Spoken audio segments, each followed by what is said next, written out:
week, I don't expect that we'll get through all of the movements listed, or all of the sets that are listed, but as we move towards the end of the program, you should find you're getting through more and more, because again, everything is getting more dense.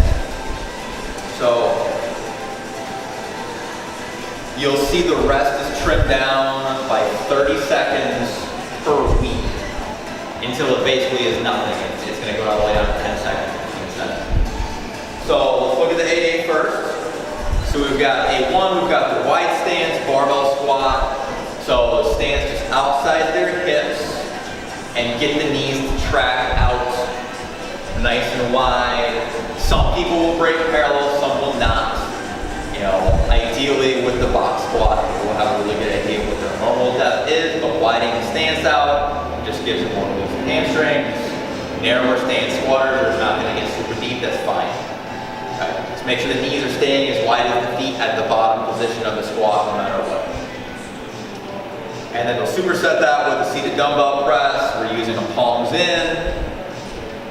So week 1, it starts with 60 seconds after the series. Then it goes to 30, then it goes to 10. 10 is basically just get up, do your squat, do your shoulder press, do your squat, do your shoulder press. 3 sets for week 1 and 2, and then it goes up to 4 sets on week 3 because we took all that rest out, so that buys us time to do the extra set. And then for the B series, it's the same concept. 45 seconds of rest on week 1, and then 20 on week 2, and then again 10 on week 3. Week 3 is hard with this program because by the time they get to that, there literally is no rest for the entire workout unless you are changing exercise.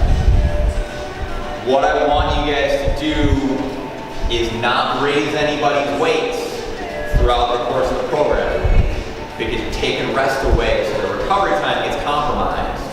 If you try to do weight jumps and recovery or rest interval decreases, it's going to get really tricky because with the rest periods getting so short, they don't want to have to then be trying to blend in weight changes in the middle of all this with those really, really short rest times. So, I mean, unless it was super, super obvious we got the weight wrong on day 1, that's like the only thing that should get you to adjust it. You know, but I think with all the exercises that are on here, we've got enough repetition over the last 2 phases. I don't think we're going to have any trouble finding the right weights for these. So again, on the 8A, so now we've got the bent knee back extension and then the decline pullover. So we're keeping that decline set up on the 8A, but instead of a decline press, we're going to go with the decline pullover. And then we keep that set up for the C series because then we're going to keep using the incline leg raise. We'll use the leg raise for 1 more phase, and then I'll rotate it out for a little bit. And what we'll even do, because some of this will overlap with the ab challenge. Okay?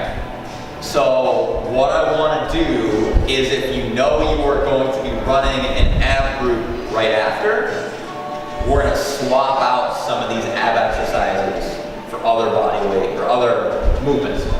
So like for example, on the C1, instead of doing an incline leg raise, we'll do a decline tricep extension. So when we hit like May 1st, I'll basically say on this day replace this with this, on this day replace this with this. I'll keep it, I don't want to get too complicated right now, because not all the groups will need to do that, because we'll have 12 different slots for the ab challenge.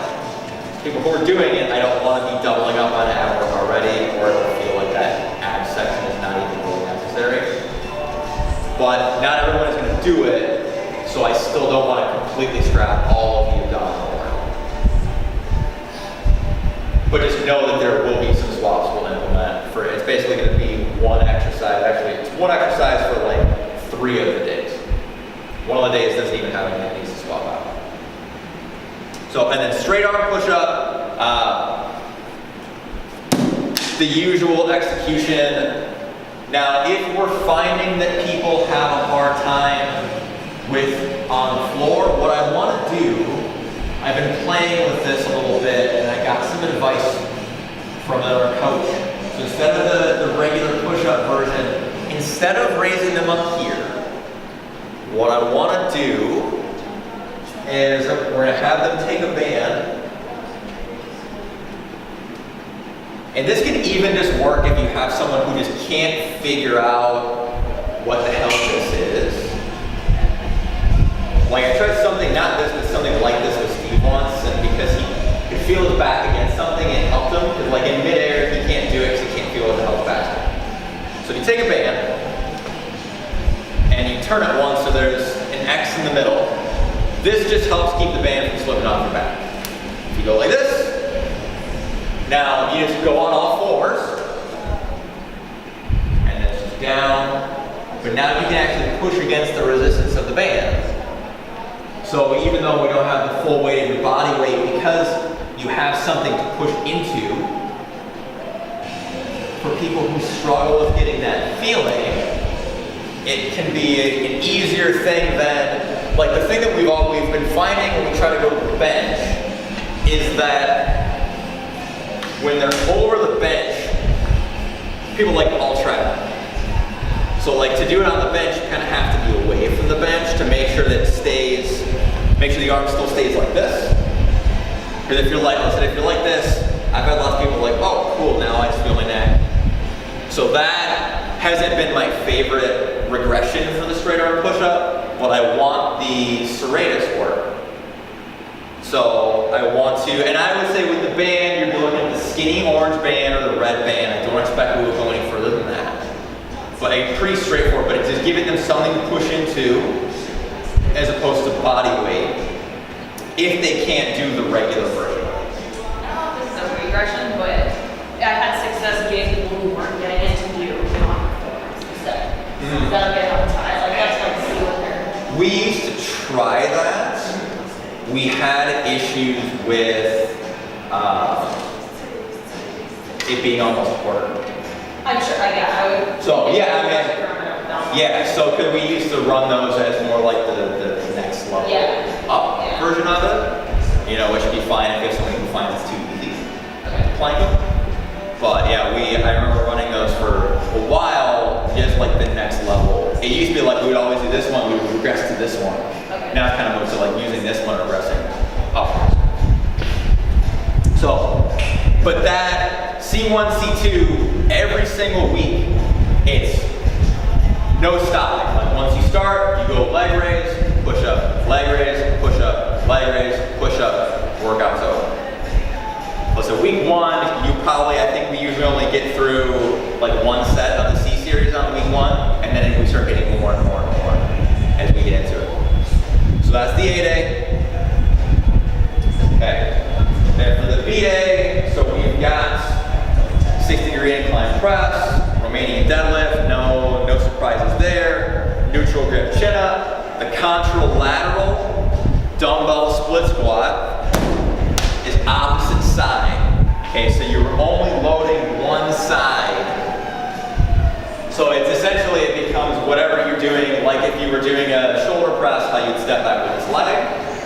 Okay, you're doing your split squat, same thing, you're stepping back with this leg.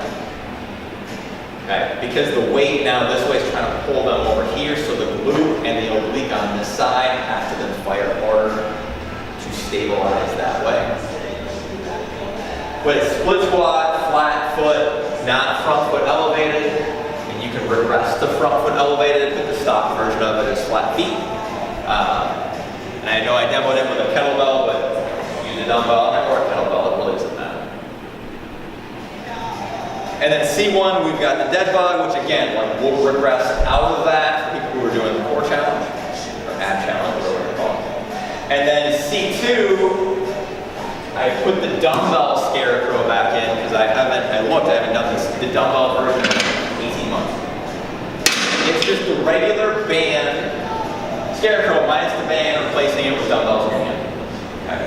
The difference between the banded version and the dumbbell version is you will get more direct loading on the rhomboids and the lower traps.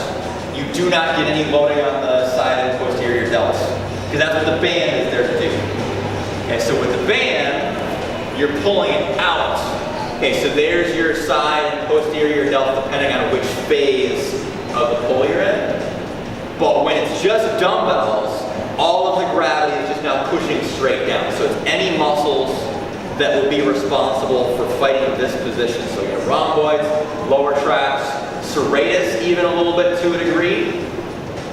So it's just 2 weights, boom, out, in, and out. So it will feel different. The weights on those never get very heavy. 3s to 10s, I think, is the range we tend to work with on those.